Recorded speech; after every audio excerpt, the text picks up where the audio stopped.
الذين أنعمت عليهم بسم الله الرحمن الرحيم. السلام عليكم ورحمة الله وبركاته. الحمد لله رب العالمين، والصلاة والسلام على أشرف الأنبياء والمرسلين سيدنا محمد وعلى آله وصحبه وسلم أجمعين. سبحانك لا علم لنا إلا ما علمتنا إنك أنت العليم الحكيم. رب اشرح لي صدري ويسر لي أمري واحلل عقدة من لساني يفقه قولي. اللهم إنا نسألك فهم النبيين وحفظ المرسلين وإلهام الملائكة المقربين. اللهم أغننا بالعلم وزينا بالحلم وأكرمنا بالتقوى وجملنا بالعافية يا أرحم الراحمين. أوين التعلم والتعليم والتذكر والتذكير والنفع والانتفاع والإفادة والاستفادة والحث على التمسك بكتاب الله وسنة رسول الله والدعاء إلى الهدى والدلالة على الخير ابتغاء وجه الله ومرضاته وقربه وثوابه سبحانه وتعالى. نوينا ما نوى به السلفنا الصالحون، نوينا ما أحاط به علم الله تعالى من صالح النيات. Ma'asyiral ahbab wal hadirin yang dimuliakan oleh Allah Subhanahu wa taala, alhamdulillah.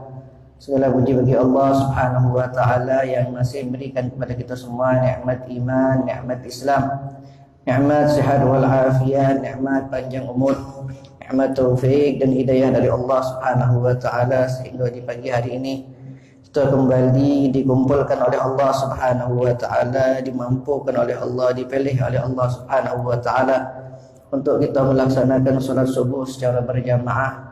Kemudian kita melanjutkan duduk di majlis ta'lim, duduk di taman daripada taman surganya Allah Subhanahu wa taala, mengambil daripada ilmu Nabi Muhammad sallallahu alaihi wasallam. Kita minta kepada Allah Subhanahu wa taala dengan keberkahan solat subuh tadi, keberkahan masjid ini, keberkahan majlis ta'lim ini, Allah Subhanahu wa taala ampunkan dosa-dosa kita, Allah kabulkan hajat-hajat kita, Allah mudahkan segala urusan kita, Allah sembuhkan yang sakit di antara kita, dan kita minta kepada Allah husnul khatimah ba'da tulul umur, setelah umur yang panjang dalam taat kepada Allah dan taat kepada Rasulullah sallallahu alaihi wasallam, fi khairi wa lutuf wa afiyah, amin amin ya rabbal alamin. Ma'asyiral habaib wal hadirin yang dimuliakan oleh Allah Subhanahu wa taala, melanjutkan daripada bacaan kitab Muhammad Insanul Kamil yang disusun yang dikadang oleh Abu Yasir Muhammad bin Ali Al-Maliki rahimahullahu taala, wa nafa'ana bihi bi ulumi fid dharain amin. Ila anqal ar-rabi' ad-da'watu ila fathi babil ilm min usulil kamal fi syari'ati fathu babil ilm bitakid ala fadlihi wa at-tahrid ala ittisabih wa bayan syarafi ahlihi. Wa yumkinul qawl bi anna min mafakhiril Islam annahu akbaru munasir lil ilm wa a'zamu muharridan ala iktisabih, wa kana awwalu faqrah nazalat min al-Qur'an tattasil bil qira'ati wal ilm, wa qadiyatul ilm fil Islam ashar min an tudhkar wa an tuhsar, wa ayatul kitab wa ahadits sayyidil mursalin fiha dalail wadihat tushir bi wudu'i ila jumlah kabira min al-masail allati rafa'at sya'al al-ilm wal ulama wal muta'allimin wal inayah bil qawaid al kulliyah. Ma'asyar ikhwan yang dimuliakan oleh Allah Subhanahu wa taala, pada al-bab ar-rabi' ad-da'watu ila fathi babil ilm, yaitu tentang ada lebih dalam syariat Islam yang mengajarkan kepada kita untuk kita semangat di dalam menuntut ilmu, mencari daripada ilmu agama. Min usulil kamal fi syariah, daripada pondasi keutamaan di dalam syariat Islam ini fathu babil ilm, untuk membuka daripada bab ilmu, bab keilmuan. Dalam syariat ini menganjurkan kepada kita untuk kita menuntut daripada ilmu agama, mencari daripada ilmu agama, ilmu yang mengantarkan kita kepada surganya Allah Subhanahu wa taala, ilmu yang menyebabkan kita bertakwa kepada Allah Subhanahu wa taala, ilmu yang dengan ilmu tersebut kita mengetahui mana yang halal, mana yang haram, ilmu yang berkaitan dengan bagaimana ibadah kita diterima di sisi Allah Subhanahu wa taala, agar ibadah kita sah di mata syariat. Karena yang namanya syarat untuk diterima oleh Allah Subhanahu wa taala adalah sah terlebih dahulu menurut syariat. Kalau seandainya sah menurut syariat, insya Allah ada kemungkinan untuk diterima. Akan tetapi kalau sudah tidak sah di dalam pandangan syariat, maka pasti tidak diterimanya. Makanya ketika seorang pengen mendapatkan agar ibadah dia itu diterima oleh Allah Subhanahu wa taala, maka pintu yang pertama hendaklah dia itu belajar agar bagaimana ibadah mereka itu sah di dalam pandangan syariat. Kalau kita pengen diterima ibadah kita oleh Allah Subhanahu wa taala, syarat yang paling utama adalah agar sah dulu di mata syariat. Bahkan yang sah pun belum tentu diterima oleh Allah Subhanahu wa taala. Tapi kalau sudah tidak sah, mustahil atau tidak mungkin diterima. Karena yang namanya ketika ibadat itu pengen diterima oleh Allah Subhanahu wa taala, syaratnya yang pertama adalah sah di mata syariat. Nah, yang di dalam agama Islam ini nyemangati kita untuk kita menuntut daripada ilmu agama, mengambil daripada ilmu agama. Bitakid ala fadlihi, menguatkan daripada keutamaan seorang menuntut daripada ilmu agama, mencari daripada ilmu agama. Dalam Al-Quran Allah Subhanahu wa taala berfirman, yarfa'illahu alladhina amanu minkum walladhina utul ilma darajat. Sungguhnya Allah Subhanahu wa taala amanu minkum walladhina utul ilma darajat.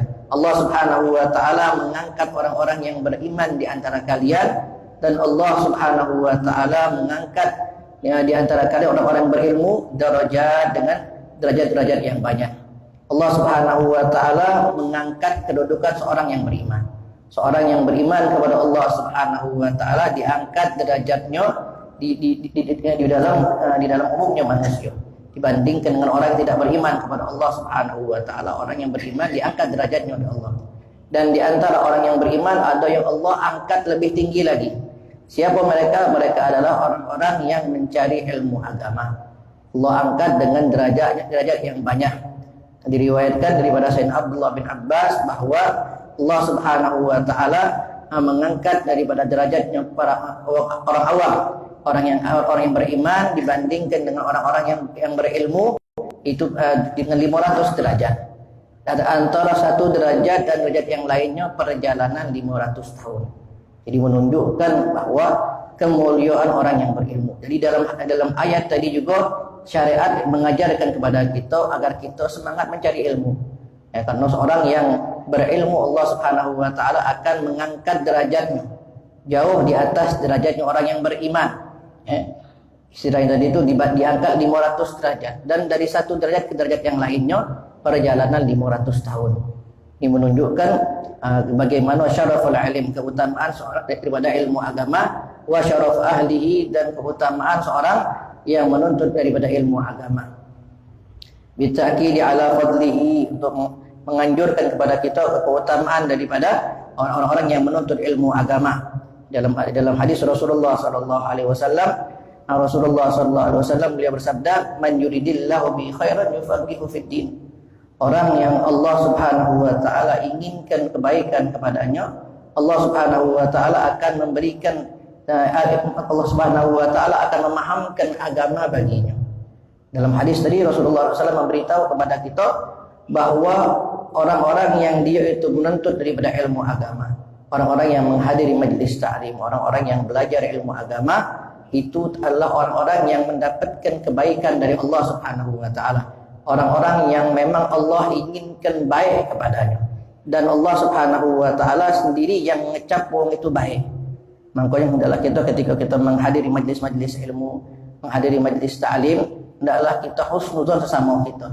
Jangan sampai kita suudzon sesama kita. Kenapa? Karena Allah Subhanahu wa taala sudah menganggap baik orang tersebut. Jangan sampai kita mengecap orang yang sudah dianggap baik oleh Allah Subhanahu wa taala. Man yuridillahu bihi khairan yufaqihu fid din. Barang siapa yang Allah inginkan kebaikan kepadanya, Allah akan fahamkan kepadanya ilmu agama. Orang-orang yang menuntut ilmu agama, orang yang menghadiri, yang Allah mampukan untuk hadir di majlis ta'lim, itu merupakan tanda bahwa itu orang itu orang baik. Jadi jangan sampai kita kita suudzon sama mereka. Sudah dianggap baik oleh Allah Subhanahu wa taala dan oleh Rasulullah sallallahu alaihi wasallam. Jadi menunjukkan di antara jalan agar kita dianggap baik, mendapatkan cap baik dari Allah dan Rasulnya, yaitu dengan kita menuntut ilmu agama. dengan kita belajar ilmu agama, di antaranya menghadiri majlis ta'lim, maka atau kita menghadiri perkumpulan bermajlis-majlis ilmu dengan kita niat menuntut ilmu agama, insyaallah kita termasuk orang-orang yang baik dari Allah Subhanahu wa taala. Karena seorang yang tidak Allah inginkan kebaikan di situ, maka Allah Subhanahu wa taala tidak akan mampukan kepadanya untuk menghadiri majlis-majlis ilmu. Ada mafhum mukhalafah daripada hadis tersebut menunjukkan bahwa seorang yang Allah Subhanahu wa taala tidak inginkan kebaikan kepadanya, maka Allah Subhanahu wa taala tidak akan memahamkan kebaginya ilmu agama. Jadi orang yang mendapatkan ilmu agama, orang yang mendapatkan warisannya Rasulullah sallallahu alaihi wasallam ini merupakan orang yang baik. Tanda bahwa seorang tersebut orang yang baik. Dan orang yang tak baik, dia tidak bakal condong kepada yang namanya majlis ilmu agama. Tak peduli dengan hukum syariat, tak peduli dengan yang namanya ilmu agama. Itu tanda orang-orang yang tidak Allah inginkan kebaikan kepadanya. Ma'asyiral ikhwan yang dimuliakan oleh Allah Subhanahu wa taala, habit ta'kid ala fadlihi, syariat ini menguatkan tentang keutamaan ilmu agama. Wa tahrid ala iktisabih. Syariat ini menganjurkan kepada kita untuk kita semangat di dalam menuntut ilmu agama. Dalam sebuah hadis Rasulullah sallallahu alaihi wasallam, beliau mengatakan talabul ilmi fardhatun ala kulli muslimin, fi riwayah muslimatin. Menuntut ilmu itu merupakan suatu kewajiban. Yang namanya wajib ketika kita niat menuntut ilmu agama. Itu untuk menjalankan perintah Rasulullah sallallahu alaihi wasallam, maka kita akan mendapatkan pahala wajib. Bukan merupakan pahala sunnah, akan tapi pahala wajib dari Allah Subhanahu wa taala. Wa tahrid ala iktisabih. Syariat Islam ini menganjurkan kepada kita untuk kita mencari ilmu agama. Wa bayan syaraf ahlihi, dan menunjukkan bagaimana keutamaan orang-orang yang menuntut ilmu agama. Wa yumkinul qaul bi anna min mafakhiril Islam annahu akbar munasil lil ilm. Dan mungkinkan untuk dikatakan bahwa daripada kebanggaan daripada agama Islam ini merupakan agama yang salik, yang paling membela daripada ilmu agama. Tidak ada di agama lain yang istilahnya sangat perhatian kepada yang namanya ilmu, melainkan selain daripada agama Islam. Berapa banyak daripada ayat-ayat Al-Quran, berapa banyak daripada hadis Rasulullah sallallahu alaihi wasallam yang menunjukkan keutamaan ilmu agama. Banyak keutamaan ilmu agama, dan bahayanya seorang yang tidak memiliki ilmu agama jika dia beribadat tanpa ilmu agama. Fa kullu man bi ghairi ilmin ya'malu a'maluhu mardudatun la tuqbalu. Setiap seorang yang melakukan suatu amal perbuatan tanpa didasari ilmu, a'maluhu mardudatun la tuqbalu, maka amalnya akan ditolak oleh Allah Subhanahu wa taala, tidak diterima oleh Allah Subhanahu wa taala. Itu bahayanya. Makanya yang namanya ibadat itu bil ilm. Yang namanya ibadat itu dengan ilmu. Ibadat tanpa ilmu sia-sia. Sering disampaikan oleh guru-guru kita, dicontohkan ketika seorang yang ibadatnya hanya nengok orang lain tanpa dia belajar. Ketika dia berwuduk, wuduk tu masuk kaki, wuduk tu masuk tangan, wuduk tu ngusap kepala, wuduk tu masuk kaki. Sudah dimeloi juga akhirnya. Ketika dia meloi, ketika dia tak tahu di dalam wuduk tu ada niat. Kalau seandainya dia tak ada niat, tak ada sah wuduknya. Itu di antara yang kekurangannya. Yang pertama, bagi orang yang tidak memiliki daripada ilmu agama, yang tak mau belajar ilmu syariat di dalam ibadahnya. Ketika dia nengok bahawa wuduk itu basuh muka, melok basuh muka dia, tak tahu dia ada batasannya, artinya tu bukan asal basuh muka baik. Ada batasannya, tak boleh ada sesuatu yang menghalangi sampainya air ke kulit. Maka semua ini hanya bisa didapatkan, diketahui dengan orang yang belajar, dengan orang yang menuntut ilmu. Minimal dia menghadiri majlis ta'lim. Kalau dia tak mau belajar, tak mau menghadiri majlis ta'lim, kebanyakan ibadahnya bakal sembarangan baik. Nyengok orang basuh muka, melok basuh muka juga. Tak tahu ada bagian yang tak terkena bagian wajibnya, mengusap kepala, membasuh kaki. Tengok wuduk tu basuh kaki, melok basuh kaki juga. Masuk kaki asal-asalan. Ada bagian yang wajib, yang yang tak kena daripada kakinya. Maka ini merupakan ini merupakan kerugian bagi seorang yang beribadat tanpa didasari ilmu agama. Ya, kalau sudah wudhunya tidak dosa, maka ibadatnya tidak dosa kalau yang berkaitan dengan wudhu. Berkaitan dengan wudhu tidak dosa kalau apalagi dia tinggal di daerah yang banyak ulamanya. Kelak di hari kiamat tidak diterima alasannya, ya Allah tidak tahu, tak baca, apa yang tidak belajar. Jahil ma'dzur itu mu'allaf. Jahil orang bodoh yang diterima alasannya karena tidak tahu tu wong yang baru masuk Islam atau wong yang dia itu tinggal di suatu daerah yang jauh daripada ulamanya. Man nasya'a fi badiyatin ba'idatin 'alal ulama. Orang yang tinggal di suatu tempat yang dia itu jauh daripada ulama, maka bisa dikatakan dia itu ketidaktahuannya itu dimaafkan. Adapun seorang yang tinggal di daerah yang banyak ulamanya, ada yang mengatakan yaitu jaraknya itu adalah masafatul qasar, jarak diperbolehkan seorang untuk mengqasar salat. Ya, ketika dia jaraknya daripada ulama yang terdekat itu di bawah daripada masafatul qasar, maka tidak diberikan uzur jahil kepadanya. Tidak diberikan jahil ma'dzur kepadanya. Ketika ada ulama yang tidak sampai masafatul qasar 84 km. 84 km dari rumah dia ke rumah ulama, maka ketika tidak sampai hal tersebut, maka tidak diberikan uzur atas ketidaktahuannya. Jadi yang diberikan uzur itu orang yang tinggal di tengah hutan, yang jalan 3 hari dulu, 4 hari dulu, baru ada perkampungan. Ada kata ulama, mengkali mereka itu kejahilannya masih diterima, masih diberikan uzur. Ketika seorang yang dia itu tinggal di tempat yang banyak ulamanya dan dia tidak mau belajar, kelak di hari kiamat ketika dia ditanya oleh Allah Subhanahu wa taala dan dia menjawab, ya Allah tak tahu wana ni, apa yang tidak belajar, apa yang tidak mau menuntut ilmu agama. Ma'asyiral ikhwan yang dimuliakan oleh Allah Subhanahu wa taala, bahayanya seorang yang beribadah tanpa ilmu agama, seorang yang tidak tidak sesuai dengan ajaran syariat, maka tidak akan sah dan diterima oleh Allah Subhanahu wa taala amal ibadatnya. Sebagaimana di zaman Rasulullah sallallahu alaihi wasallam pernah ketika di dalam salatus subuh. Di dalam salatus subuh di musim dingin, ya, jadi ada sebagian sahabat itu ketika membasuh kakinya ya agak ngasal istilah tadi itu. Sehingga sebagian tumitnya tadi tidak kena daripada anggota wudu. Ya, terkena daripada anggota wudu. Maka Rasulullah SAW melihat kejadian tersebut dan beliau mengatakan wailun lil aqabi minan nar. Wailun lil aqabi minan nar, celakalah bagi tumit-tumit dari api nerakanya Allah Subhanahu wa taala.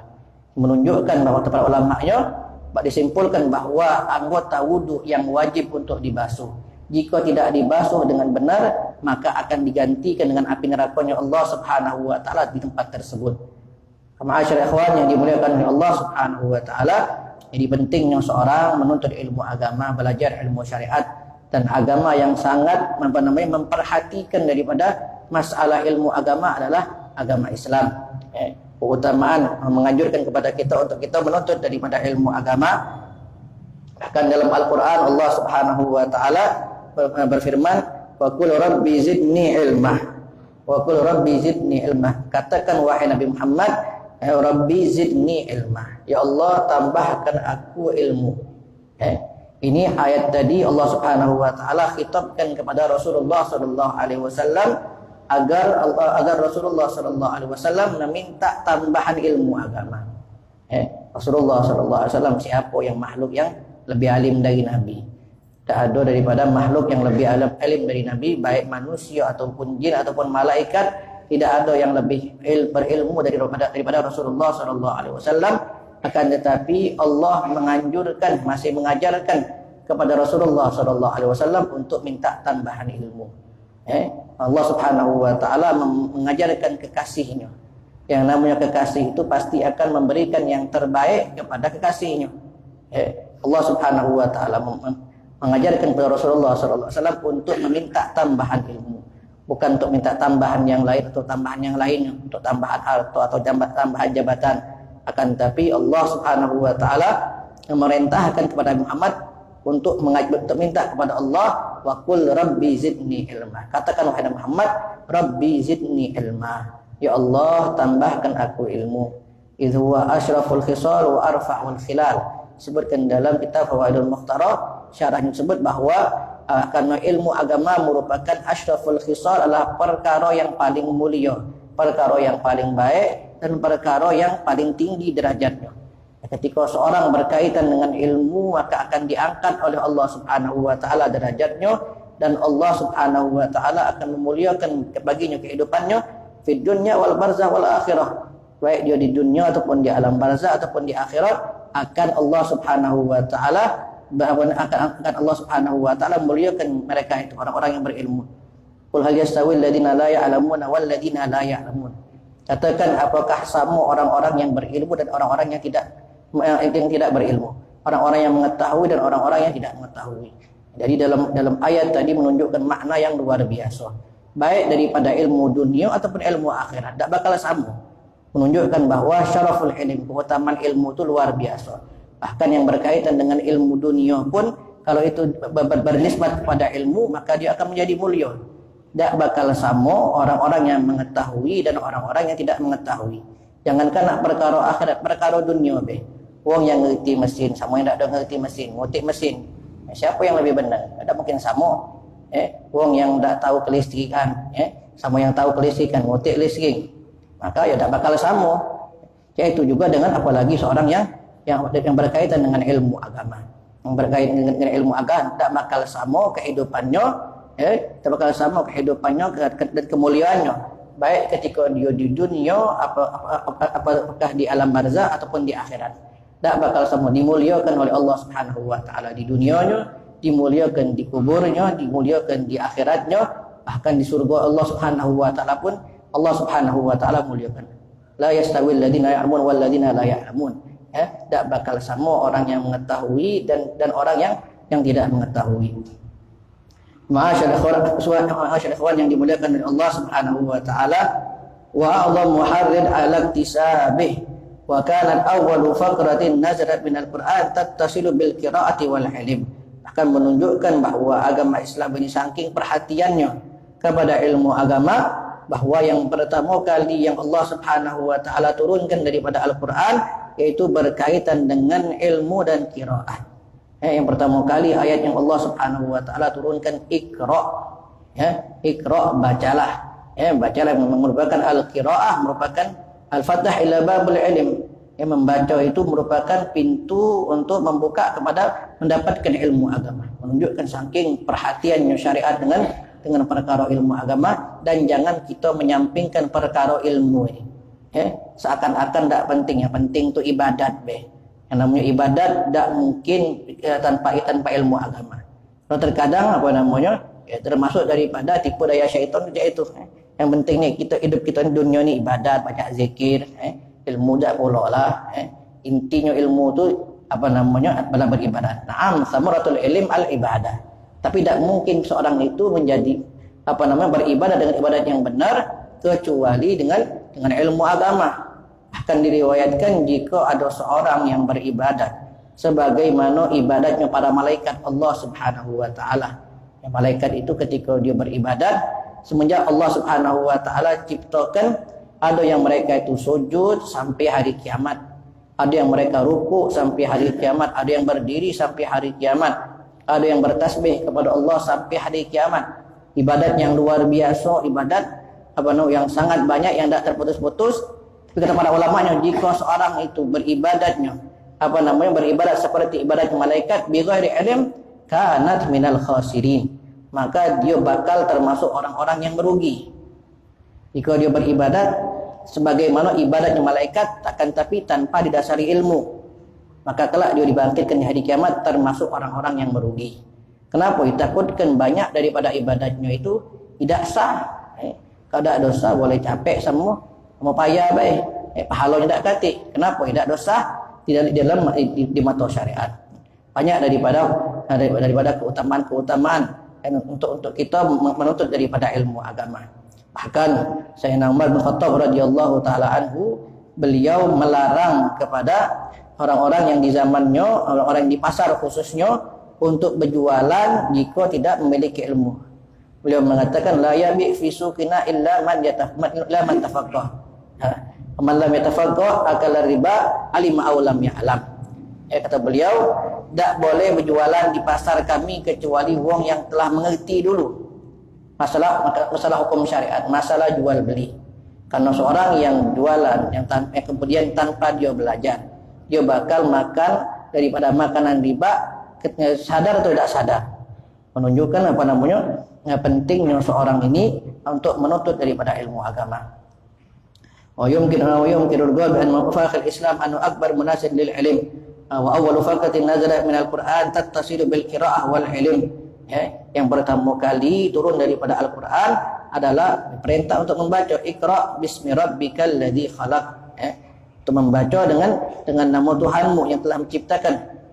Wa qadiyatul ilm fil Islam ashharu min an tudhkar aw tuhsar. Dan keutamaan daripada perkara ilmu ini di dalam agama Islam ini sudah sudah tidak perlu disebutkan lagi, saking banyaknya, kata beliau. Saking banyaknya tak perlu disebutkan lagi, tak bisa dicakup lagi, saking banyaknya. Wa ayatul kitab wa hadis sayyidil mursalin fiha dalail wadihat tushir bi wuduh ila jumlah kabira min masail lati rafa'at sya'nal ilm wal ulama. Berapa banyak daripada ayat-ayat Al-Qur'an dan hadis-hadis Rasulullah sallallahu alaihi wasallam yang memberikan isyarat mengangkat orang-orang yang berilmu, orang-orang yang ulama, orang-orang yang belajar ilmu agama, wala inayah bil qawaidil kulliyah, dan berperhatian dengan hukum-hukum syariat. Masyaallah ikhwan yang dimuliakan Allah Subhanahu wa taala, maka di antara pesan Rasulullah sallallahu alaihi wasallam dia mengatakan kun aliman, jadilah engkau wong alim. Itu Rasulullah sallallahu alaihi wasallam. Au muta'alliman, kalau tidak pacak jadi wong alim, jadi muta'allim. Jadi seorang yang belajar, seorang yang belajar yang dia dia pesantren atau dia menghadiri majlis ta'lim, akan dengan membawa buku, mencatat, itu namanya muta'allim. Atau tidak pacak jadi muta'allim, au mustami'an, kata Rasulullah, jadilah mustami', orang yang mendengarkan daripada ilmu agama, seorang yang mendengarkan daripada ilmu agama. Au mustami'an au muhibban. Jadi tidak pacak jadi yang ketiga ini, jadilah muhibban, muhib ulama, muhib muta'allim, muhib orang-orang yang mendengarkan ilmu agama, mencintai para ulama, mencintai orang-orang penuntut ilmu, mencintai orang-orang yang mendengarkan, yang menghadiri majlis-majlis ilmu. Au musliman wala takun khamisan fatahla, kata Rasulullah. Jangan engkau jadi yang kelima, engkau akan binasa, kata Rasulullah sallallahu alaihi wasallam. Orang yang kelima itu ya yang wong alim ida, jadi wong menuntut ilmu juga ida, mustami' ilm juga ida, cinta kepada mereka pun ida. Maka wa'iyadzubillah min dzalik, maka dia akan celaka, kata Rasulullah sallallahu alaihi wasallam. Wa ma'asyiral ikhwan yang dimuliakan oleh Allah Subhanahu wa taala, makanya hendaklah kita semangat dalam menuntut daripada ilmu agama, mencari daripada ilmu agama, khususnya ilmu yang berkaitan dengan sah atau tidak sahnya ibadat kita di mata Allah Subhanahu wa taala. Karena ilmu itulah ilmu yang dimaksudkan dengan talabul ilmi faridatun ala kulli muslimin wa muslimatin tadi. Menuntut ilmu itu merupakan suatu kewajiban bagi seorang muslim, fi riwayat fi muslimatin, adalah ilmu yang wajib, adalah ilmu yang agar bagaimana ibadat kita sah di mata syariat. Agar wudhu kita benar, agar masalah najis kita mengerti, mana yang banyu suci mensucikan, mana banyu yang cuma suci baik, mana banyu yang mutanajis, mana banyu yang mustakmal. Maka kita harus paham di dalam masalah tersebut, mengetahui daripada rukun-rukun salat, yang membatalkan salat, yang membatalkan wudhu, yang berkaitan dengan ibadat kita sehari-hari, maka wajib bagi kita untuk kita mengetahuinya dengan kita belajar. Jangan sampai kita beribadat dengan ibadat tersebut dengan nyingok-nyingok baik, dengan mengikuti orang lain tanpa didasari ilmu, tanpa belajar. Wa'iyadzubillah min dzalik, takut tidak diterima oleh Allah Subhanahu wa taala. Ma'asyiral ikhwan yang dimuliakan oleh Allah Subhanahu wa taala, wal khamis adamu wujubul iltizami madhhabil muayyan min usulil kamal fi syariatil Islam al-muruna wa adamul jumud fi iltizam ra'yul muayyan aw madhhabun khas fi ma sya'an wal ijtihad wan nazar, lianna an-nas syar'i qad yahmil akthar min ma'ani wahid duna ay yakuna thamma ma yaqta' bi sihhatin ma'na wahid minha duna ma'ani al-ukhra. Ma'asyiral ikhwan yang dimuliakan oleh Allah Subhanahu wa taala, di dalam keutamaan usul kamal syariat al-islamiyah, di dalam pondasi keutamaan syariat agama Islam al-murunah, yaitu kelenturan, wa adamul jumud fi iltizam ra'yil muayyan, dan tidak menjadi baku untuk mengikuti daripada pendapat yang khusus atau mazhab yang khusus, atau mazhabin khas fi masya'anu ijtihad wan nazar, dalam perkara-perkara yang di situ didasari dari ijtihad dan pemikiran ulama. Di anna nasus syar'i qad yahmil aktsar min ma'ani wa min ma'nan wahid. Karena terkadang nas syariat ini memiliki makna yang lebih dari satu. Duna ayyakuna samatu ma yaqta bi siyatil ma'na, kecuali di situ memang ada dalil yang cuman mensahkan dengan daripada satu makna. Duna ma'anil ukhra. Yang mana ma'asyil ikhwan yang dimuliakan oleh Allah Subhanahu wa taala, di dalam syariat Islam ini diperbolehkan kita atau tidak diwajibkan kita untuk kita mengikuti satu mazhab yang khusus.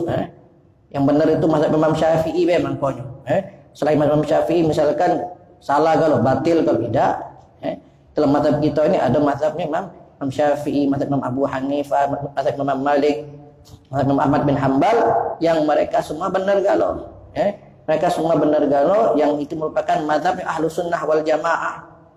Mazhabnya daripada Ahlus Sunnah wal Jamaah.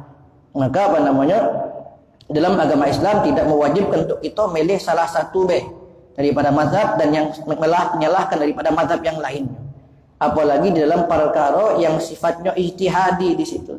Perkara yang sifatnya ijtihad di antara para ulama. Karena terkadang disebutkan di anna nasu syar'i qad yahmil aktsar min ma'nan wahid. Karena terkadang satu nas syariat itu, baik daripada Al-Qur'an ataupun hadis Rasulullah sallallahu alaihi wasallam, itu terkadang memiliki makna yang lebih dari satu. Makanya terjadi khilaf di antara ulama. Ada yang mengatakan boleh karena apa? Karena dalil karena mereka memahami dalil ini macam ini. Ada yang mengatakan tidak boleh atau hukumnya lain karena mereka memahami dalil ini macam ini. Walaupun sikok dalilnya, akan tetapi terkadang mereka memahami dengan makna yang lain, maka terjadilah hukum yang lain. Sebagaimana pernah kita sampaikan juga di dalam hadis Rasulullah sallallahu alaihi wasallam, dalam satu peperangan beliau mengatakan la yusalliyanna ahadukumul asra illa fi bani Quraidah. Jangan kalian sholat asar kecuali di Bani Quraidah, kata Rasulullah SAW. Setelah selesai peperangan Khandaq, maka Rasulullah SAW langsung memerintahkan pasukan kaum muslimin untuk menyerbu daripada Bani Quraidah tadi, orang Yahudi yang berkhianat ketika peperangan Khandaq. Padahal sebelumnya telah perjanjian bersama Rasulullah SAW, kita ini tidaklah saling menolong, tak boleh kita saling mencelakai. Dalam peperangan Khandaq tersebut dia berkhianat Bani Quraidah ini. Akhirnya setelah Allah Subhanahu wa taala menyelesaikan daripada peperangan Khandaq ini, Rasulullah memerintahkan kaum muslimin untuk langsung menyerbu daripada kabilah yang berkhianat tadi, wong Yahudi, kelompok Yahudi yang berkhianat tadi. Dan beliau mengatakan la yusalliyanna ahadakumul asra illa fi Bani Quraidah. Tidak ada yang boleh salat asar, jangan kalian salat asar kecuali di Bani Quraidah. Maka mereka pun bersiap dan akhirnya berangkat. Ketika mereka berangkat tadi, yang namanya pasukan banyak tadi, mungkin banyak di antara mereka ujung-ujungnya ta'akhir atau terlambat di dalam berangkatnya, sehingga diriwayatkan mereka ini istilah tadi itu mendapatkan asar di tengah jalan. Kalau seandainya memaksakan asar itu di Bani Quraidah, di sini terjadi khilaf tadi itu, terjadi khilaf. Ada dua kelompok sahabat yang sikap mengatakan macam mana ini, kalau kita memaksakan di solat di Bani Quraidah, sudah maghrib duluan, pacak isyak duluan, habis waktunya. Sebagian sahabat mengatakan berarti kita ini solat di sinilah, tengah jalan ya, yang namanya waktu solat itu yang namanya solat sudah ada waktunya. Yang sikap lagi mengatakan, kelompok sahabat mengatakan tak usah. Rasulullah ngongkon kita sholat asar di Bani Quraidah. Nak habis waktunya nak idah ya Rasulullah itu beliau sahibus syariat. Beliau yang ngongkon tadawud dengan Rasulullah. Jadi yang sikap memahami secara yang secara zahirnya daripada hadis Rasulullah sallallahu alaihi wasallam, yang sikap lagi memahami dengan pemahaman yang lain. Jadi sikap nas itu dipahami dengan makna yang banyak. Ketika semua itu didasari oleh ijtihad, akhirnya sebagian kelompok tadi yang mengatakan hanya sholat di tengah jalan. Kenapa? Yang namanya sholat itu sudah ada waktunya. Allah di dalam Al-Quran mengatakan inna sholata kanat alal mu'minin kitaban mawqutah. Sungguhnya sholat itu bagi orang mukmin kitaban mawqutah, kewajiban yang sudah ada waktunya. Kalau kita maksudkan Bani Quraidah ya habis waktunya. Sudah ada waktu jelas sekarang. Berarti kita sholat asar di tengah jalan. Yang kelompok yang kedua tadi tidak ada. Rasulullah ngomong Bani Quraidah. Bani Quraidah lah nak beduk maghrib lah, nak isya lah. Yang penting Rasulullah ngomong jangan sholat asar Bani Quraidah. Rasulullah ini bukan orang biasa, Rasul.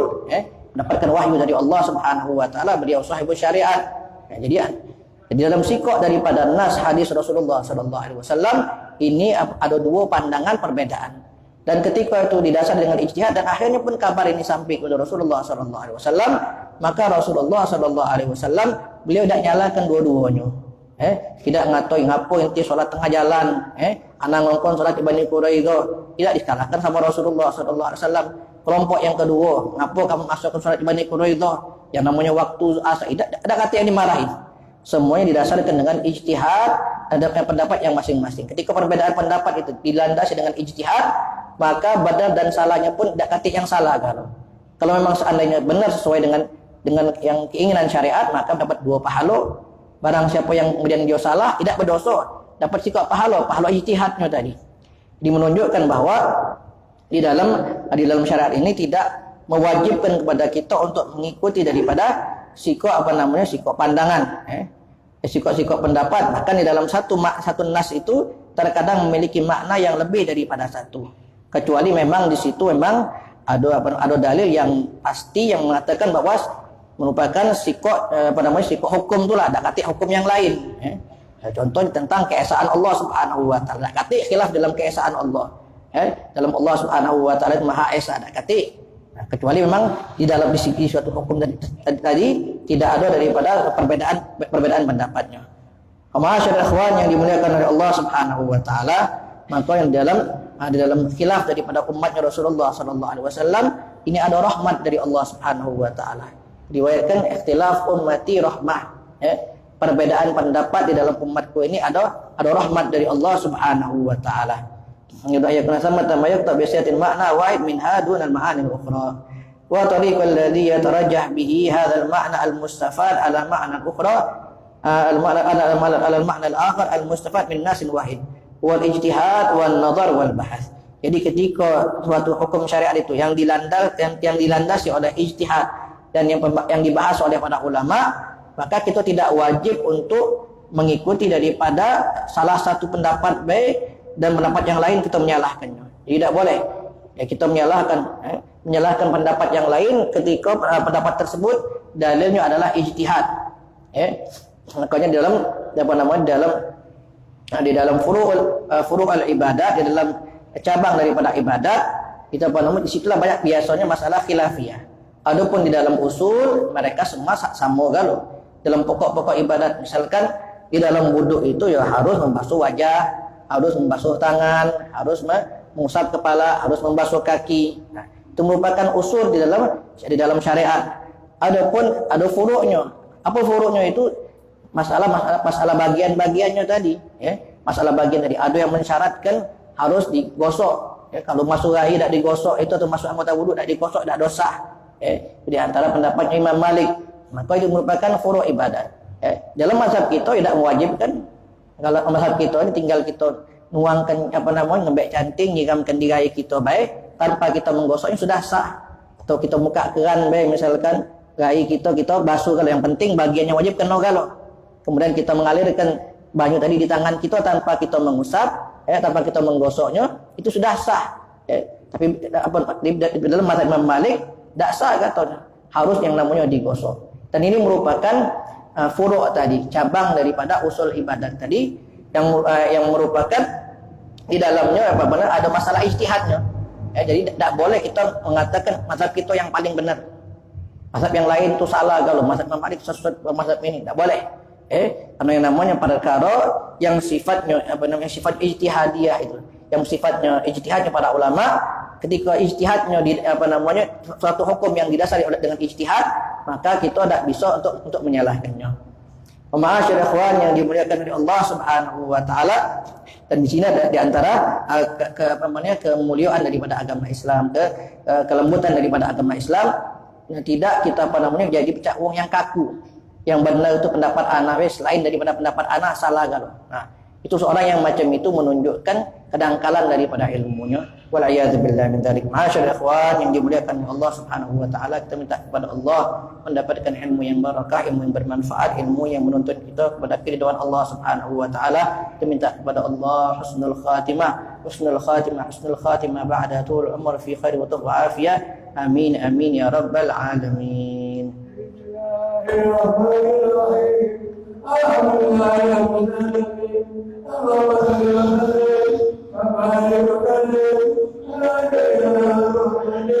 Alhamdulillah.